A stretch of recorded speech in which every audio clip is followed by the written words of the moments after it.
It started. Okay. Let me go back to my slides.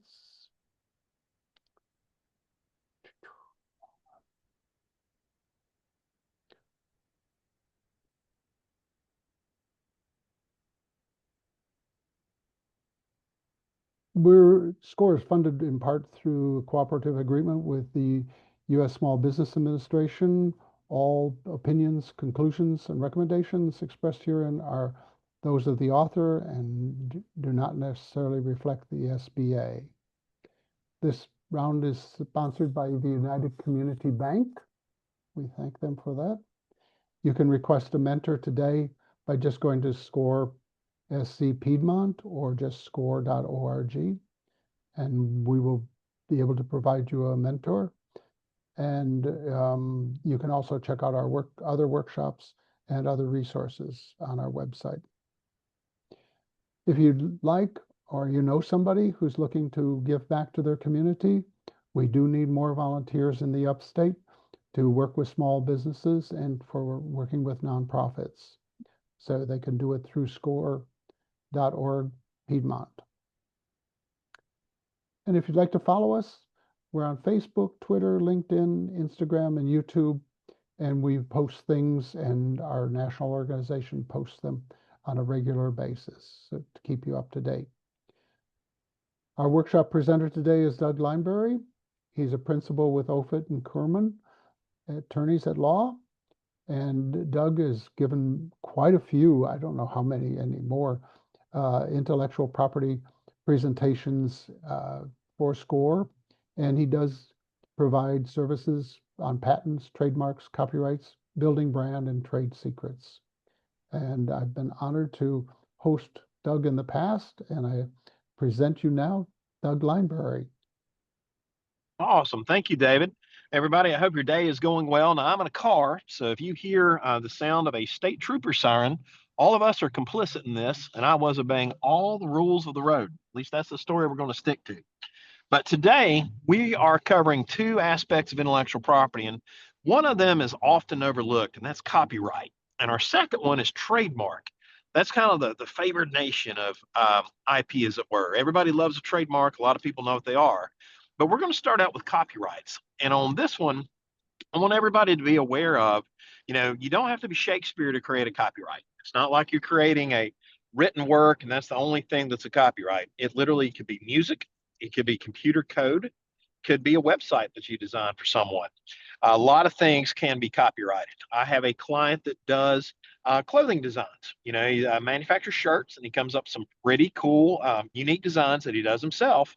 And we file a copyright not on the shirt, but on the pattern that goes on the shirt.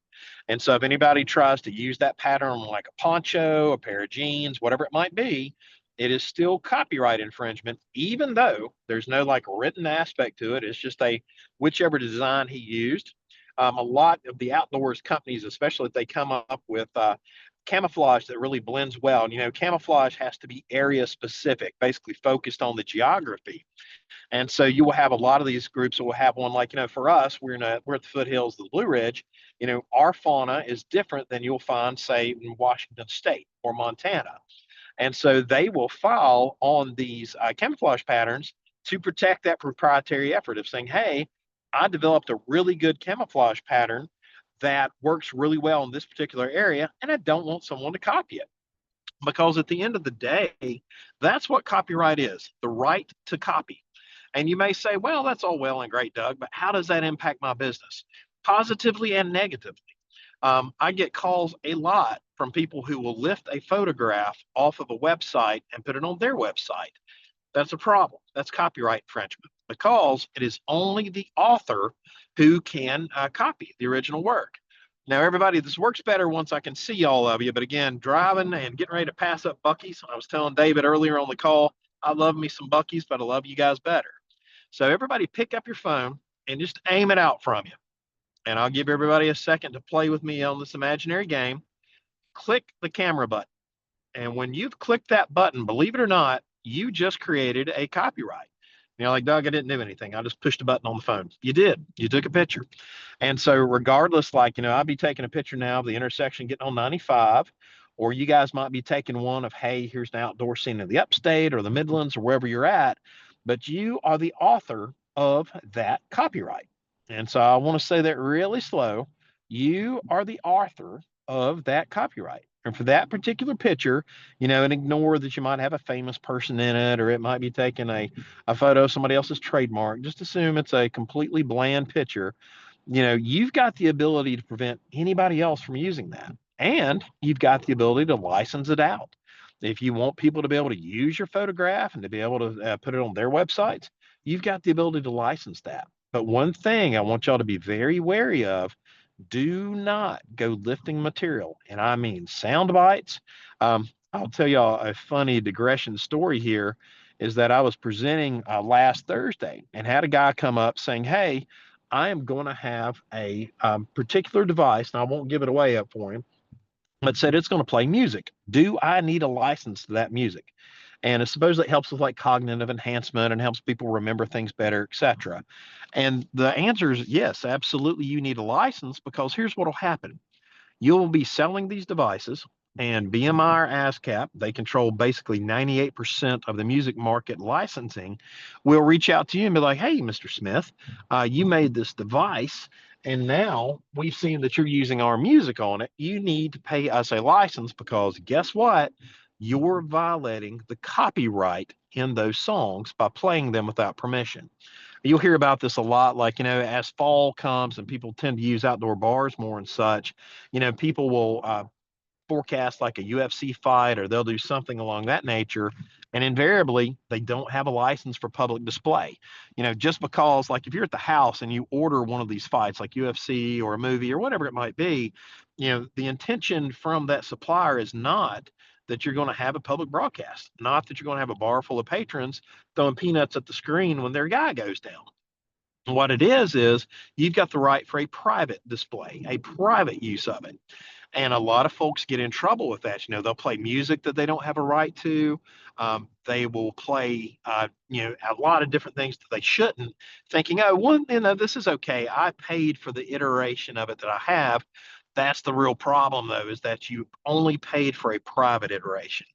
And so I want y'all to know that is something they'll reach out for. If you're playing music in like a bar, or if you have like maybe a massage. And let's say that you're a therapist and you play music at your therapy center.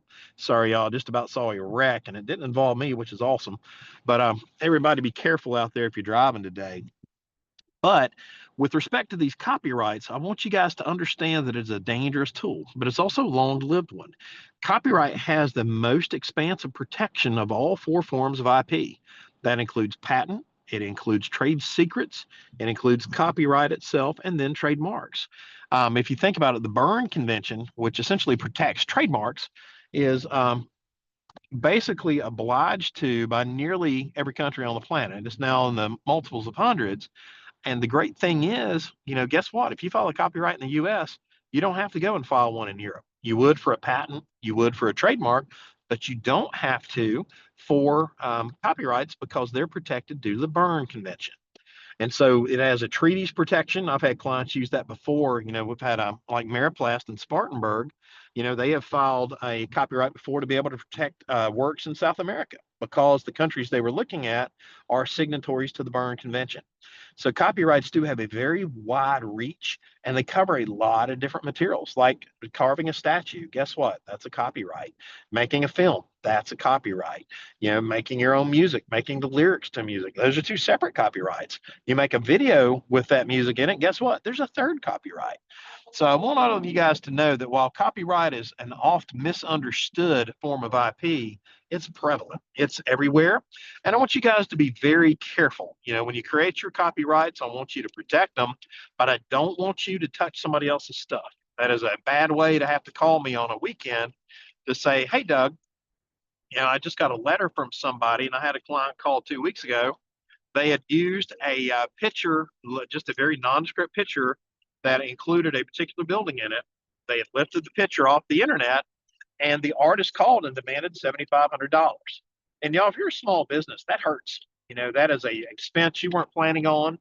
It is an expense that's going to hit you very, very hard in the wallet because you're just there to make money. You weren't there to pay somebody $7,500 for a picture that you inadvertently used.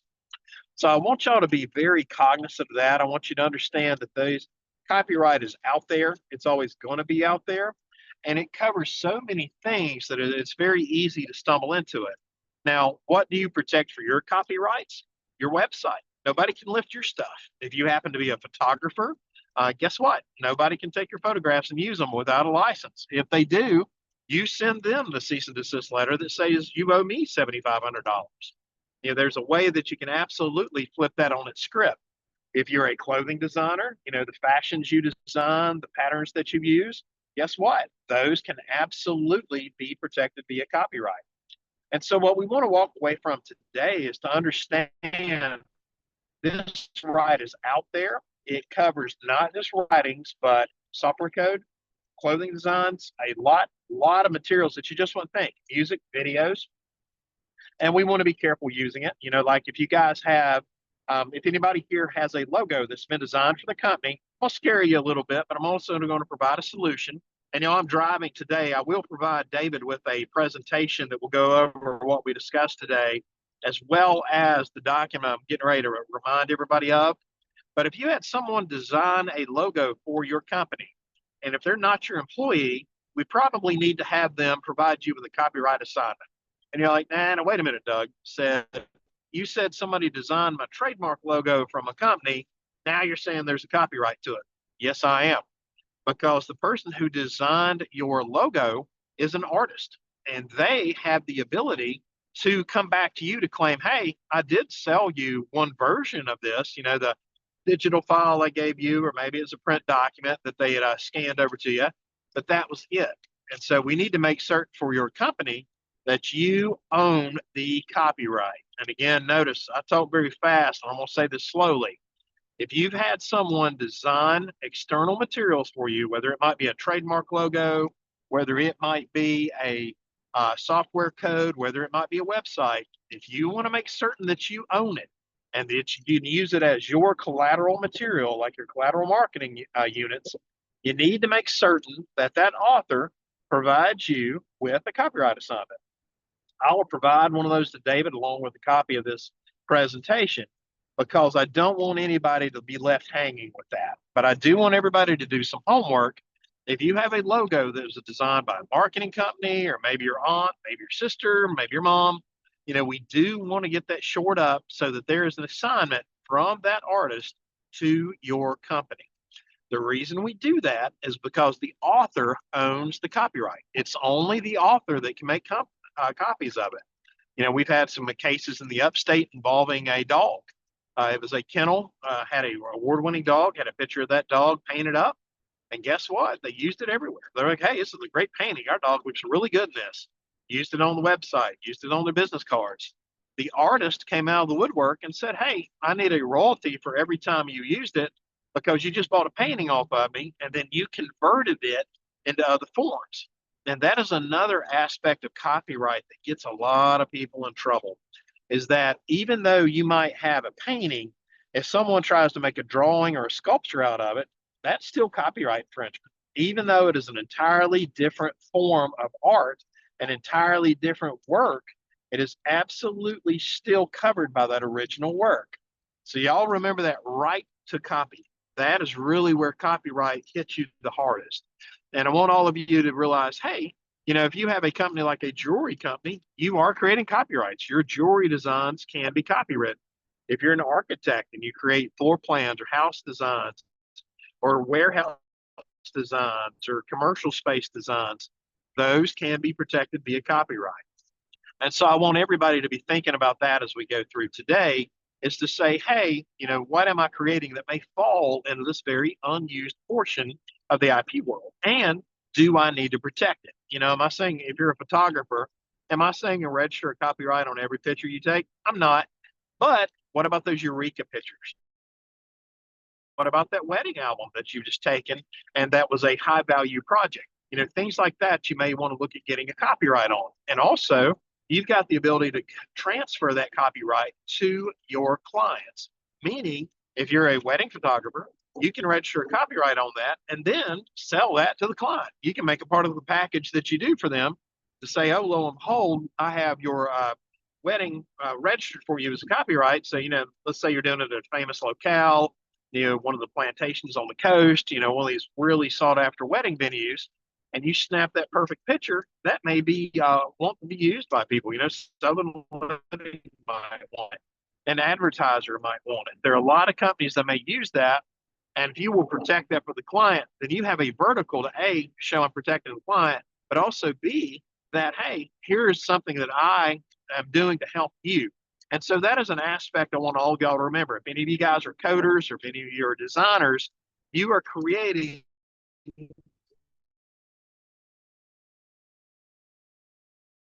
when you're a copyright artist creating these works, what happens is you then have a copyright ownership interest in it. And if you want to play the game with your clients the best way it can be played, transfer it to them. Say, hey, lo and behold, I've created this for you, and now I'm going to protect you by having this assigned to you. And that is a great way for you to show a client loyalty, to show a client, marketer or graphic designer or whatever your job might be for the client, to say, I'm protecting you. I am taking care of this and taking care of you at the same time. Now, y'all, I know I talk really fast. So what I'm going to do is shut up for a second and see if anybody has any questions right now. Doesn't have to be limited to copyright. If you're curious about trademarks, ask those too. But I will hush for a second to see if you guys have any questions. Doug, this is David, and there is one question, Awesome. Thank and you, David. this is from Robin Jackson. If I Hey, put a, Robin.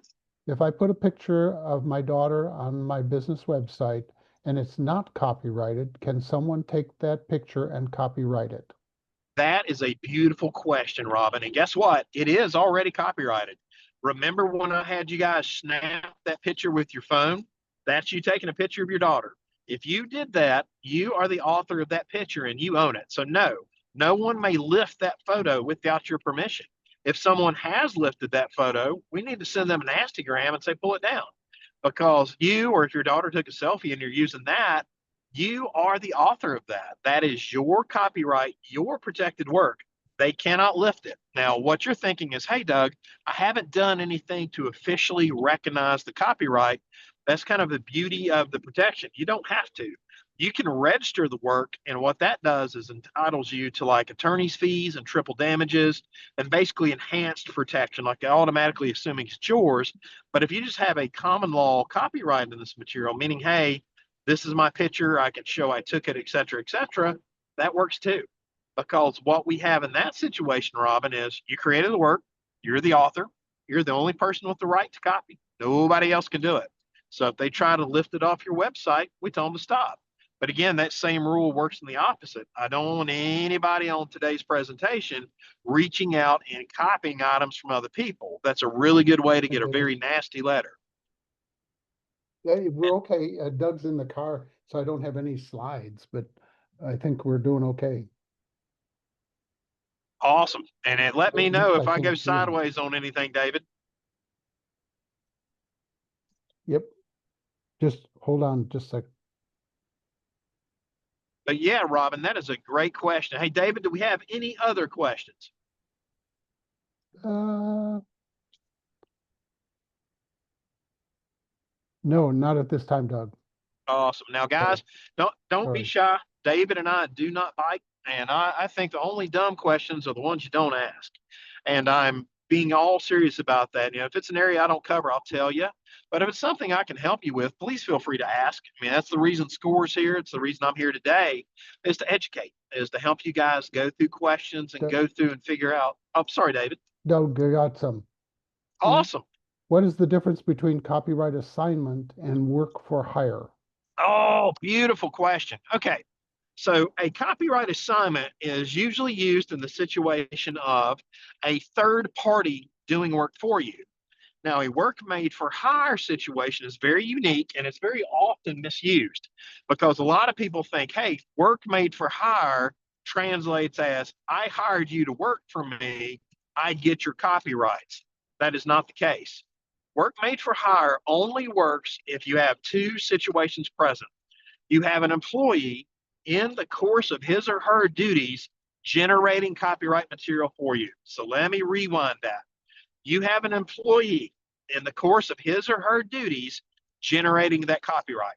Let's say you run a business and the janitor comes up with a new logo. You're like, well, I'm paying the janitor. He works for me. That's a work made hire. I get it. It's absolutely not, because a janitor is basically required. Hey, you're here to do facilities maintenance. You're here to make sure the light bulbs are lit, things are safe, things are clean. Him creating or her creating a logo for you is outside those job duties.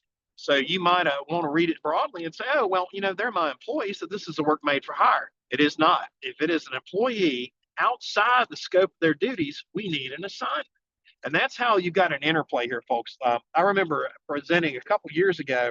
We did a bilingual Spanish English presentation, and there was a group of Spanish speaking business owners at the back. I said this, and one of the guys had just paid a marketer for a new logo, and he was so mad that he was not the full owner of it. And I was like, no, it's an easy thing to fix. We just get an assignment from you. But work made for hire is often confused with paying someone to do something for you, and they are not the same.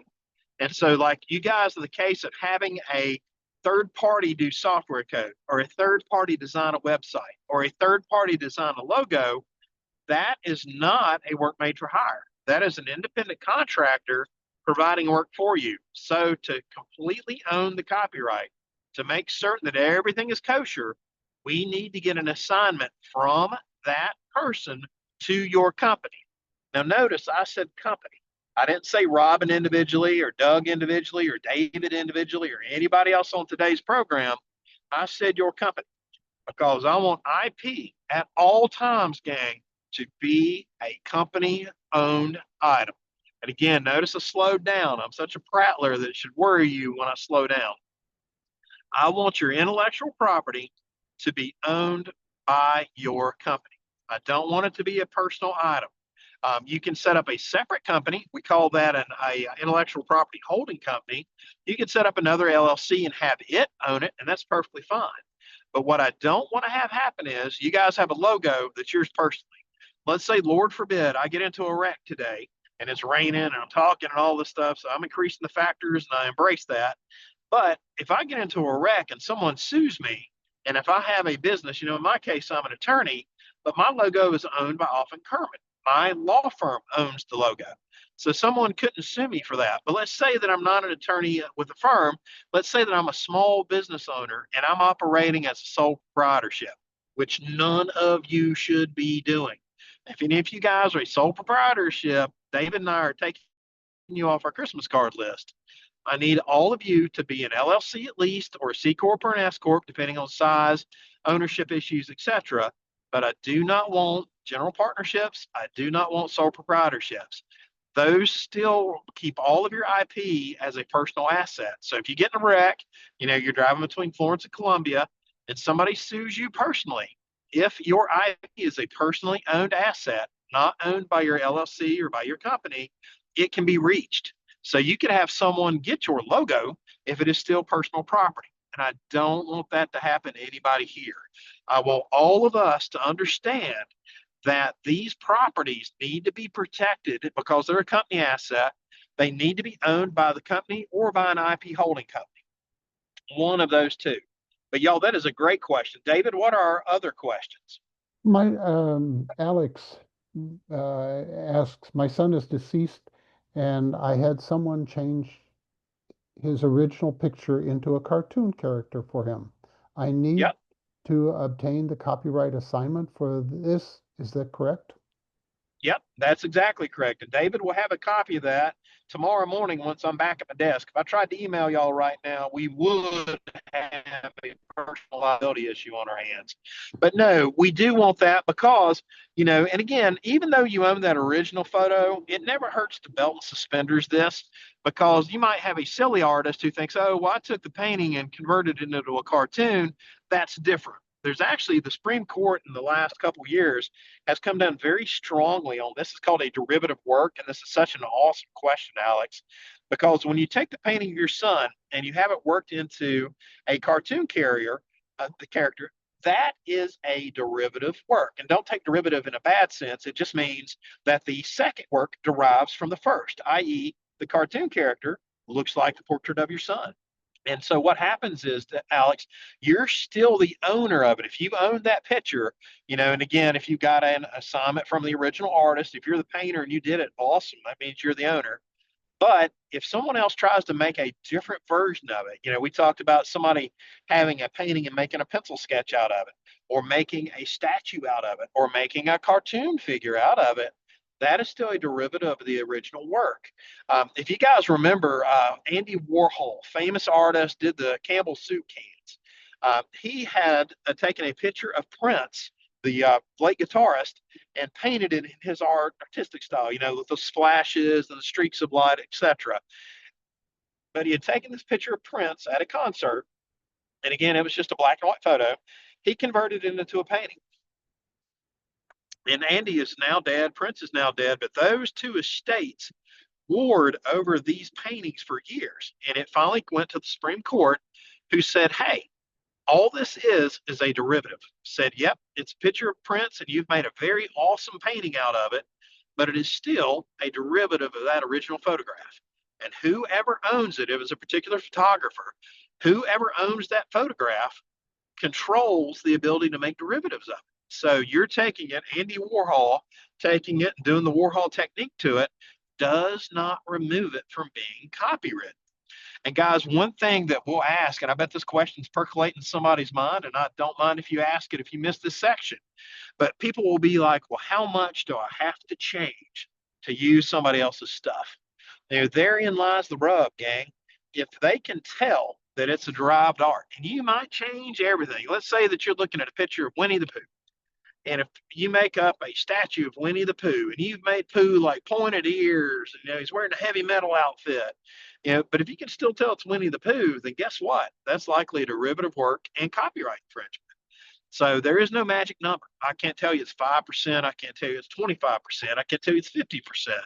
It all depends on how close is the second work to the first.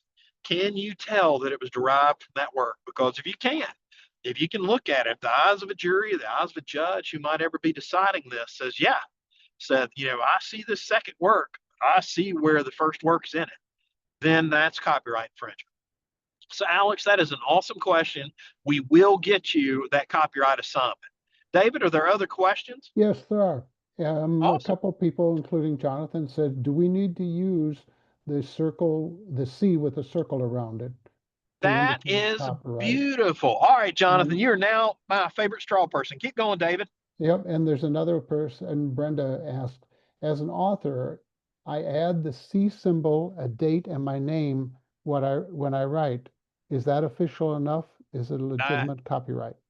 that is, oh, and was Those that two. Brenda? Who was that, David? I missed That's that last. Brenda. That's Brenda. Brenda. Yeah. All right. So I answer them in reverse order just because it's raining. Brenda, you're doing it exactly right, my dear. That is awesome. You do use a Circle C for a copyright. Your name and a year are fantastic. And that is all you would need for common law. Now, let's say that you're like, Doug, this work that I just did today, you're an author. You're like, hey, I did the best short story that's ever been written. People want to read this thing in 1,000 years. I'm like, but gosh dang it, that Brenda was a really good writer. And so if you hit that, Brenda, if you have that eureka, we would want to file a copyright registration on it. Now, being an author, and what I do for my other author clients is I will teach you how to file. It's basically a form that once you get familiar with it, it'll take you about 20 minutes. But for my clients that generate a lot of copyright material, I like to teach y'all to do that because you don't need to continually come back to the well to pay an attorney. And I realize you guys probably heard that and like, wait a minute, I think I'm going crazy. This is an attorney saying, hey, be a small business, be nimble, be cost effective. Learn how to do that on your own. Now, should you file your own trademarks and patents? You absolutely should not. Those are terribly complex. They appear simple, and that's what makes them dangerous. But a copyright registration is literally a form. Once you understand the data that goes in that form, you're good. But a trademark and a patent, those are inherently different. And there are people who try it. Like I have a very sweet client out of northern Georgia who filed her own trademark about 6 months ago. Y'all, she got back one of the best office actions I've ever seen. It basically accused her of not being human by the end of it. Everything was wrong. And so now we're going to go back and fix it and hopefully protect it. but everything's wrong. And now the way that the trademark office works, if everything's wrong, they charge you for it. So I want you guys to be very careful with trademarks and patents. They are not if you don't surf, don't start. It's kind of what I say in those. Copyrights, we can teach you how to do it. It is a form. Once you understand the remnants of that form, the obligations, the information, it's a beautiful thing. Now, Jonathan, back to you, my friend. I've not forgotten you. The circle R is a trademark symbol. Circle C is a copyright symbol. If you're using a circle R, you better have in your hands a trademark registration, meaning not only did we file the application, but we waged a battle with the examiner and we got you a registered trademark. If you do not have a registered trademark, you do not use a circle R. You use a superscript TM, like Thomas Matthew, superscript TM. If you put a circle R on something that has not been filed and registered with the trademark office, that constitutes fraud because you're telling everyone, hey, I went through the process. I paid the fee. The USPTO reviewed my application. I had to explain things to the examiner. I jumped through all the hoops, and now I have a registered trademark.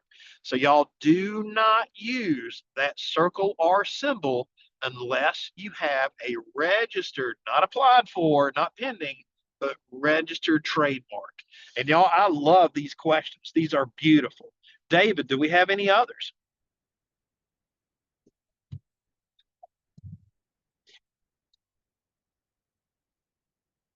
Hey, David, did we have any other questions?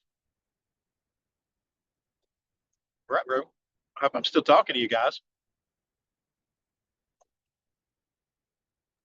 Yes, I just muted myself. Sorry. No, I was worried it Yeah. was me, David. Thank No, goodness. it was me, my technical.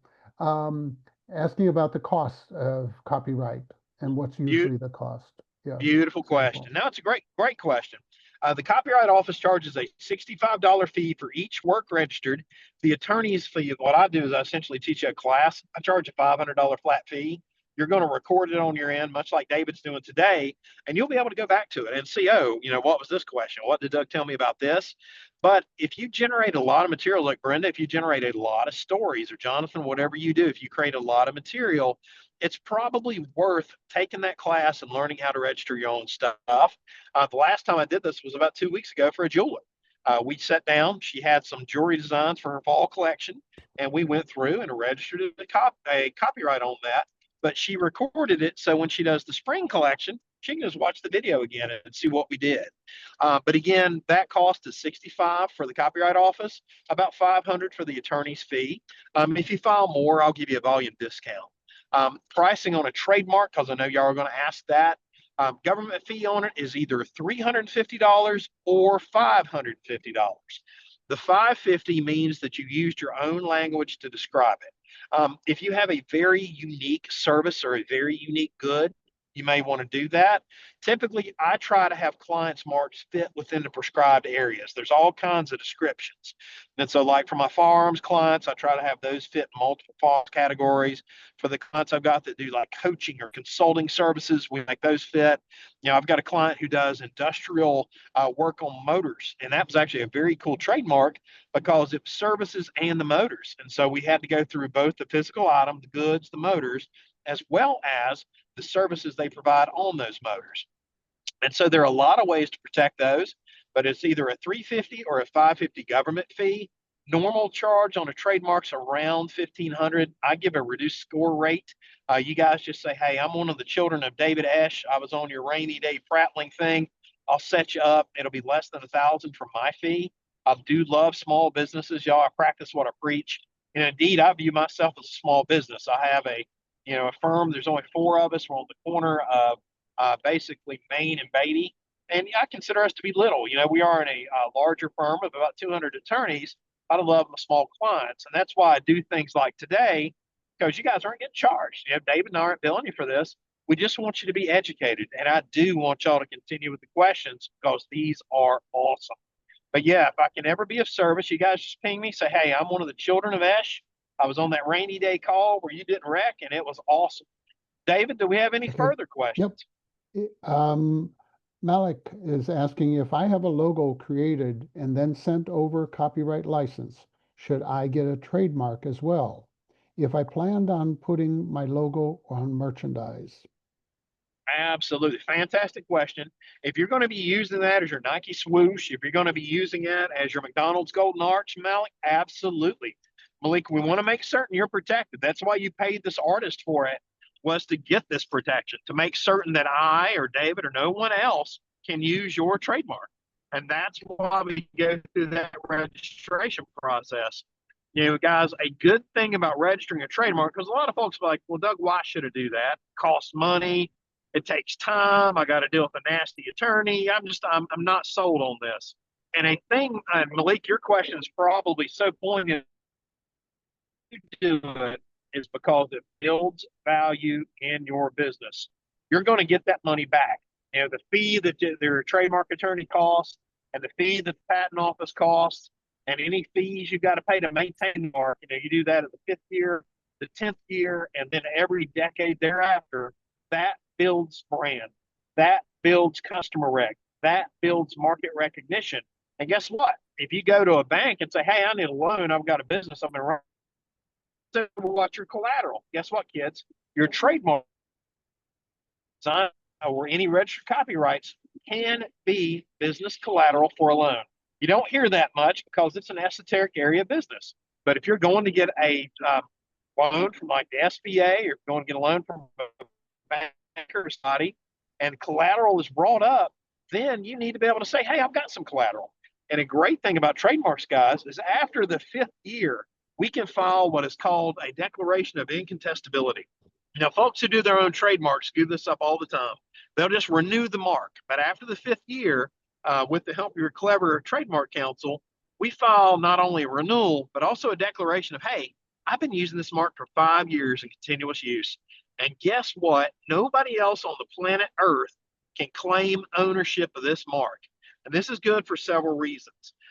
Foremost, I had a client, I'm telling y'all a tale out of school, but there was a company that was an HVAC company out of the Midlands, called me up last November. They were working with a marketing client that I work with a lot, and said, "Hey, we want to trademark this name." And I'm like, "That's awesome." So I jump on it, and I'd show you guys how to do a search. And if you guys ever want me to show you to do one, I will. Just call me up. We'll do a Teams, and I'll show you how to do it. But these searches, when I did it for this company, I found a direct hit. And the direct hit was not them.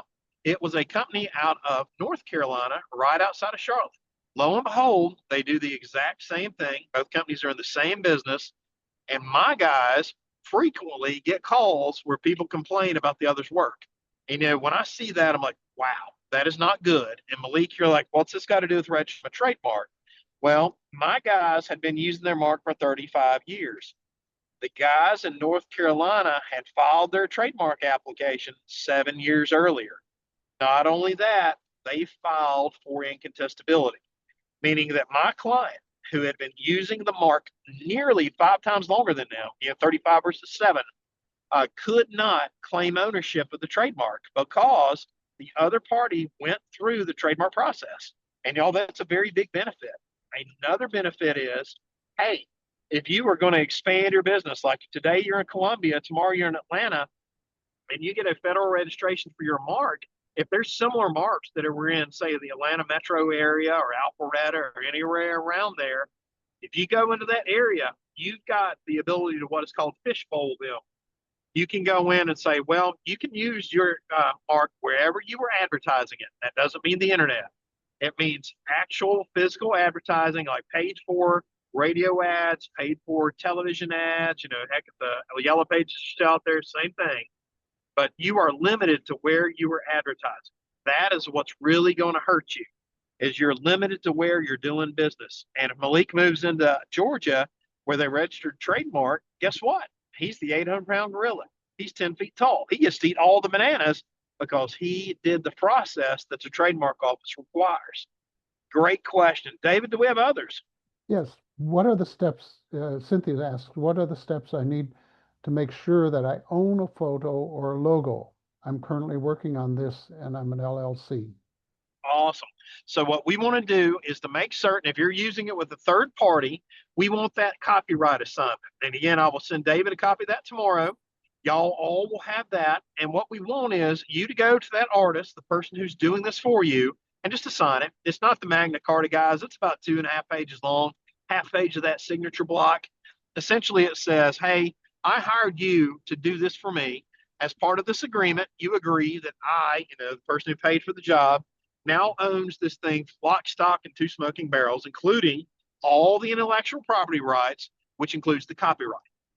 And the reason we do that is to shore this up for everybody. So if you have a third party who's doing computer code for you, who's designing a website, who is doing a logo design for you, whatever it might be. Like in Brenda's case, if she hires an artist to provide pictures in a book she's making, guess what? She wants to make certain that she owns that. And so the way that you obtain that, the way that you secure it, is to have a copyright assignment, not to you personally, but to your company. Because when you do that, you have shorted up the way it should be shored up. David, other questions? These are Yep. beautiful. What is the process? Kara asks, what is the process of copywriting songs and lyrics? Is it Oh, Kara, best that, to send the yeah. songs in a single or a catalog? Oh, that is beautiful, Kara. Beautiful question. Okay. So I'll tell you this. If you have a breakout hit, you would want to do that individually. Like you, Ice Ice Baby, you come up with the 2025 version of Ice Ice Baby. It's going to be the freaking song for the year. That one you probably want to do by itself. But if you're creating and wanting to do this in a cost effective way, do it on your catalog. Now, I'm not saying every song. You might want to break it up into like CDs that you've sold, or maybe if you've got like a box set that's got a lot of songs on, you might want to do that. But I'm all about you guys being cost conscious. There's no reason to file 15 copyrights on a 15 album CD. We would file one copyright to cover it. Now, the neat thing about that is we'll provide WAV files. So they actually will get an audio recording of your music at the Library of Congress. That's where all copyrights live. You have to provide a copy of whatever you're registering to the library just to preserve the knowledge, to preserve that article. But that is an awesome question. But there's several ways we can do it. But kind of like I was telling Brenda on her books, if you've got that aha song and you're like, oh man, this one's great, everybody loves the song, we'd want to file for that one individually. Part of the reason we do that is that it undercuts a fair use argument. Somebody trying to say, hey, I wasn't trying to steal your song, I was just trying to use a portion of it. If we file for a copyright on that individual work, that helps us overcome a fair use argument. And the fair use argument is this: somebody will try to say, hey, I can use your item to basically educate folks or maybe report in the news. Those are like the big uses for it. But here are the four factors. Is it a work of fact or fiction? If it's a work of fact, that leans more toward being fair use. If it's fiction, and I'm trying to say, hey, I had to lift this Harry Potter picture out to help me sell my legal services, people are going to laugh at me because no, you didn't need the Harry Potter to help you sell legal services. You're just trying to use the works of Harry Potter to accrue to your benefit. The next question is, hey, how much of the work did you use? And that's why we sometimes file important pieces singly, because if we file a whole catalog of music that may have 500 songs, the person comes with an argument of, well, I just used one of the 500. But if it's a popular song and if it's popular work, we're going to file it individually to undercut that. The Nixon autobiography is a really good example of that. Nixon got in trouble for Watergate, and the New York Times published the chapter about Watergate. They just put it in the paper. People were reading it. There it was. Well, the artist came back and sued him and said, hey, you didn't use my whole work, but you used the part everybody wanted, the Watergate section, because nobody really cared about Nixon other than Watergate. And the other factor that we're talking about here is how does it impact the market for that particular product? If you're the New York Times and you publish a section of a book that's the section that was really the reason people were buying it, you've killed the market. Nobody wants to buy it anymore because guess what? I can just go pick up a copy of the New York Times or go read it on microfiche. That's what it was on at the point in history. And I'll be able to read the whole book without having to buy it. So, guys, that is a big reason as to why we want to be very concerted on our copyright functions. I'm not saying follow on everything. And if you want to follow a whole catalog and then break out a couple of the big hits, we can absolutely do that. So there are a lot of options we have on that. David, do we have other questions? These are so Yes, good. I have a family member who, Cynthia asks, I have a family member who's an art major that I'm going to pay to help me create a starfish design for my logo. Does Yep. anyone have copyrights to creatures of nature? They do not. That is a beautiful question. But you bring up one of my favorite questions. Even though you have a blood relative doing this for you, you're still going to use the copyright assignment. And the works of art, those drawings, they are not, you can do a rendition of a starfish a million different ways. And so, no, you cannot claim, hey, this starfish. Now, here's where it gets funny, though. Let's say that she designs a very unique starfish for you. She does some very cool stuff to it. She adds some artistic takes on it. Its color scheme is beautiful. Guess what? Once she gives you that copyright assignment, nobody can use that version of that starfish but you. It's like us taking that picture with the phone earlier. Nobody can do that but you. And you're like, well, gosh, Doug, you just told me nobody can own nature, but you guys have reduced it to a work of art. It is now a picture. It is now your logo. Because you have reduced that, starfish swimming in the ocean or laying on the beach to an actual concrete version of it, guess what? We can protect that. We can protect other people from being able to use it. And if they, lo and behold, if your brand gets really successful and they start trying to use your starfish, we hit them with a cease and desist. We hit them with an infringement lawsuit. There are a lot of ways that we can protect that once you've got it rendered down. But back to the quintessential problem, we have to get an assignment from the artist, even though it's a blood relative. David, do we have others? Yes. One is about, just to review, the expiration of copyrights or trademarks. Beautiful. Okay. Y'all, I tell you what, gang, I'm going to pay y'all for the next one. These are great questions. So, copyrights are ridiculously long lived. They're the life of the artist plus a span of time beyond it. If it's just a typical run of the mill work, that's 70 years, 70, 7 decades of years after the artist passes away. So, if the artist dies in 2030, guess what, folks? That copyright is good through 2100. It lasts another 70 years. Now, depending on the works, there are other numbers that come into play. There might be a 95 if it's going to be a work made for hire. If the work's not published, that changes it too. Since copyrights are so long lived, you may have to look at when the work was made to understand the copyrights law scheme, the regulations that apply to it, because marks filed today and later probably going to be 70 years with a few exceptions. But works filed before us fall into different legislative categories. So we will want to look at the work to know how long it is. But typical answer is life of the artist plus another 70 years. And because it's a piece of real property, if it's not assigned, it can go to the artist's estate, meaning their family or the wife or kids, whomever takes for them via the will. Now, for a trademark, here's a beautiful question. Now, I'm going to ask you guys a question back. What is the world's oldest trademark? And do not go cheating, because I'll know if you do. What is the world's oldest trademark? And I'll give you all a couple minutes to hit David with some examples. David, do we have any good guesses yet? World's oldest trademark. Not yet. Okay. We'll give you guys a chance. I'll give you a hint. It's a food product. The Bible. I love it. Everybody always guesses the Bible. That is a great question. But the Bible is not a trademarked item. It would actually be copywritten.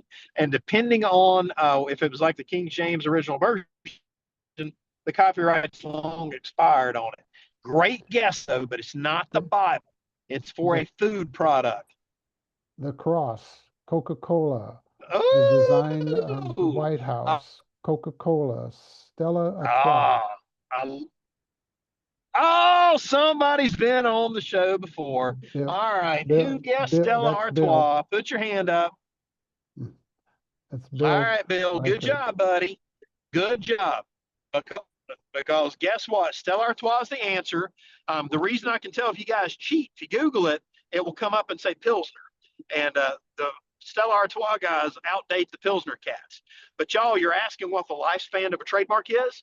The Stella Artois mark's nearly 700 years old and aging. They don't have an age limit if you're using them. Now, you guys guess Coke and LaCrosse. Those are old brands too. Coke's 100 plus years old. The U.S. being a young country, we don't have that many old trademarks. But a lot of the old beer and food guys who were out there, like the old casks of Stella Artois, had Stella Artois burned into the side of the barrel with a brand. And y'all, that trademark's still alive. So they do not necessarily end. A copyright, even though it's long lived, ends at that period beyond the author's death. A patent, depending on whether it's a design patent, that's 15 years, or a utility patent, that's 20 years from either when you file it or it issues from the patent office. Trade secrets are also infinite. If you keep them under wraps, like the Coca-Cola secret formula, and you don't let people find out about it, you can have a trade secret last indefinitely.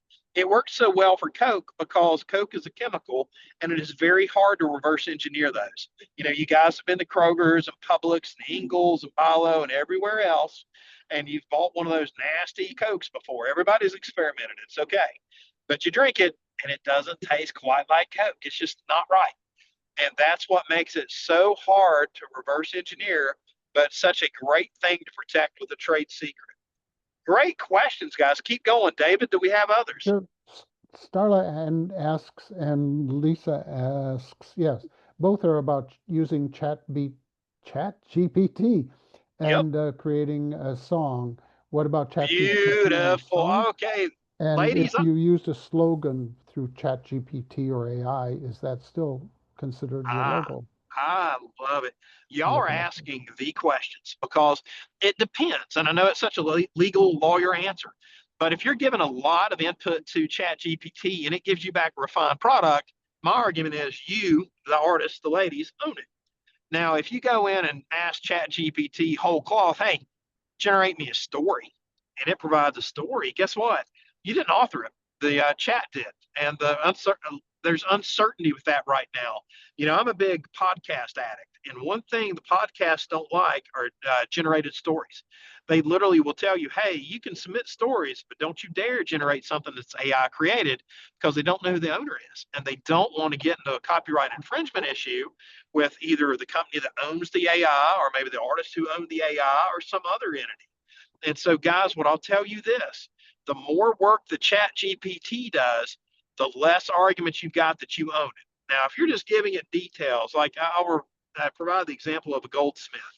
If you've got a statue you want made out of gold, and Lisa, you don't do gold, you're like, I'm a platinum person. I don't make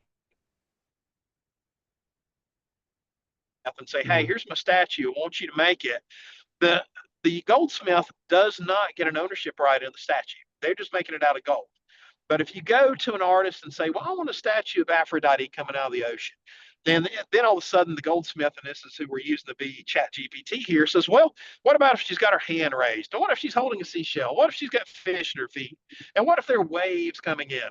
The more of that input that you get from the artificial intelligence, the more that people are able to argue, hey, that's not an original human creation. That's created by the AI. And right now, ownership of that is very unclear.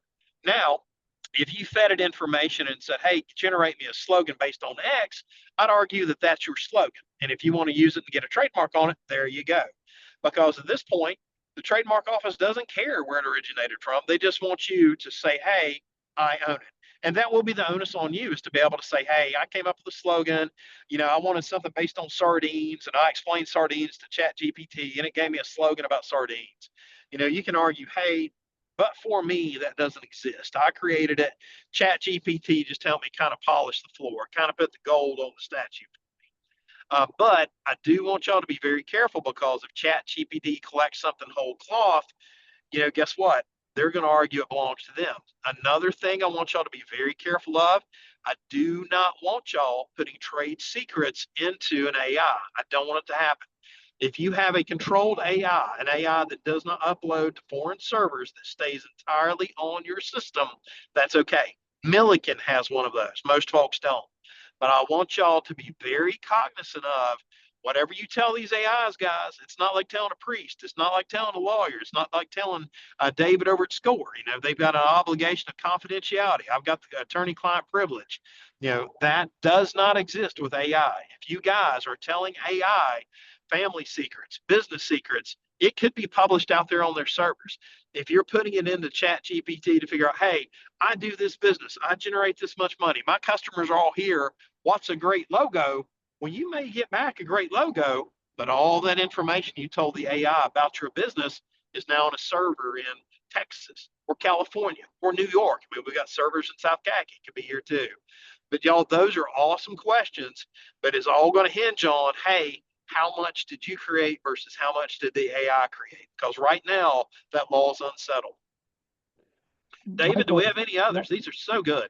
Michael's asking if I created a film and uploaded it, it would give it would that give ownership as I posted it as created and written by myself? Beautiful, David. Awesome question. I want you to do what I'm going to call the Brenda maneuver. I want to see a circle C. I want David's full name or your LLC's full name, and I want a year behind it. But don't be bashful, brother. If you're uploading a film, I want people to know it's yours. Watermark that thing, man. Make it tough to steal. Now, I do want y'all to be wary of one thing, though. If you use Facebook or Insta or any other platform, y'all have to do some homework. I want you to go read the intellectual property section. And yep, I'm asking you in that terms and conditions to read, to actually not just click on I accept. Because one thing you need to be wary of, David, and everybody else, if you put original works on these platforms, there was an exchange, a deal with the devil that you made at the beginning of using the platform that said, hey, platform, you're free. And that's awesome. And David Ash and I will both tell you, ain't nothing free, sweetheart. It's just hidden in the layers. And so the layers now are, David, if you're going to put a film up there, if you're going to put this thing out there and you're using Facebook or YouTube or Twitter or whatever you're using to post it, you need to go read, because what's going to happen is in exchange for you being able to use that platform and upload videos, they're going to say, hey, man, guess what? Whatever you upload, I have the copyright right equal to yours, and I can do whatever I want to with it. And all of y'all should be getting upset about this because our mechanical overlords, in their terms and conditions, basically said, "Hey, if we like your stuff, because you use our platform, you give us an equal and opposite right to you." Now, there's an easy way to prevent giving away the baby with the bathwater, to undo the deal with the devil, as it were. Upload a link to your site and make certain, go back and read those conditions and make certain that linking to your site is kosher, and make certain that that doesn't open any floodgates to them owning that material. But what you want to do is to assert control over your copyrights. I don't want you guys thinking, oh, well, I can just post something up and it's all well and good. That is not necessarily the case. Indeed, you might be giving away your IP. Y'all, these questions today have been fantastic. David, do we have others? Yep. Do trade secrets need to be filed like a trademark? Beautiful question. They do not. The nature of them being a trade secret is that you, the owner, will keep it secret. Us having to file it someplace would absolutely be the antithesis of that. But here's where the rubber meets the road on that. I need you, the owner, to understand, hey, I've got trade secrets. I've got customer lists. I've got pricing info. I've got vendor information. I've got expansion plans. I've got this design for a new trademark that I haven't put out there. Those are all trade secrets. Your ways of doing business that help you over your competitors are trade secrets. And so if we were to write those down someplace, I need you to keep that in a safe. I need that to be locked up. I do not need the janitor and the code writers to have access to it. There have to be reasonable steps. This is court language, reasonable steps to protect them. So we don't want to ever file it anywhere. We want to keep it filed either in the brain of you or in a locked computer that's password protected, that only you or select need to know employees have access to. Great question. David, do we have others? Yeah. Kara asks, who owns the music recording rights designed by AI, but you wrote the song? Oh, Kara, that's a great one. That is beautiful. First, you want to look into the terms and conditions of that AI you're using. See if they try to assert ownership of it. I would be curious to see how that comes down. Now, if you're feeding at the lyrics and you're feeding at the tempo and you're feeding at the instruments you want in there, I'm going to argue that you're the artist. But if you just feed it some lyrics and say, hey, create a song based on this, I'm going to argue that the AI can be argued to be the artist. So it really will depend on the amount of your input into that system versus the output. And again, this isn't settled, guys. This is not a, hey, here's black letter law that says, the chat GPT is never the owner. That hasn't happened yet. So you guys need to be very careful using these AIs, because one of those deals with the devil that you click I agree to on might say, hey, if you use our system and it creates stuff for you from whole cloth, or it's been determined to be an author in any sense, you may be giving us ownership of it. So I want y'all to be very, very careful with this. This is a completely just Wild West area of the law right now. Courts aren't willing to come down on it and say, yep, if an AI creates it, it owns it. Because then who owns the AI? Was it the coder who created the AI? Is the company who sponsors the AI? It brings up a lot of multi issues here that the courts just haven't grabbed by the horns yet. And I don't want any of you guys being a test subject for that. So be very careful with these AI. Again, I don't want you guys using the public forum AIs. I want y'all to use a captive AI, or I want you to never put anything that sensitive in an AI. Would you put in the issues you're having with your husband or wife? You would not. Are you going to put in issues you're having with business supply chain? You would not. And I don't want you guys to do that. Those AIs, guys, I saw it summed up very good. And y'all feel free to connect to me on LinkedIn. I put out articles on AI occasionally. Threw one out last week to where I found a beautiful description. AI, artificial intelligence, ChatGPT, is a language platform that tells you what you want to hear. And it sounds so funny. It sounds like it's kind of flattering you, but it's really not. It tells you what you want to hear. You've asked it a question, you want an answer, and it's going to do its best to tell you what it thinks matches the words that you used. What's a banana? It's going to describe something yellow, curvature. It could be a boomerang for all we know, but that's the way you're going to get it back. And so I need you guys to be very, very careful with AI. Trade secrets are never, ever, ever exposed to AI. Trademarks and patent materials are never, ever, ever exposed to AI until they've been filed. Then it's okay. But you got to be very careful, folks. Your copyright, same thing.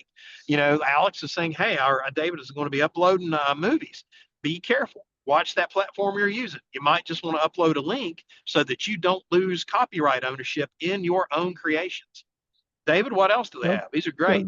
yeah, we need to wrap up, but Oh, okay. one more is the trademark process takes up to a year or more, Malik is asking, to complete. Is there something that can protect me while they're in process?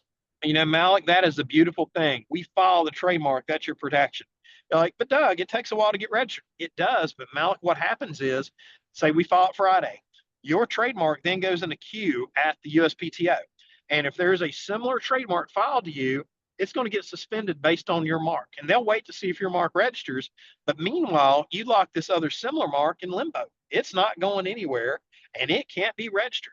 So the protection we get is filing. That's why we want to file for trademarks, is that it will prevent other close ones from registering and you will be protected. Now, what I want you to do on your websites is to use TM, superscript TM, by that logo, by that slogan, whatever it might be, because I want you to show common law usage. I want you to posit to the world, this is mine. This is a trademark. Nobody else gets to use it but Malik. That's all that happens.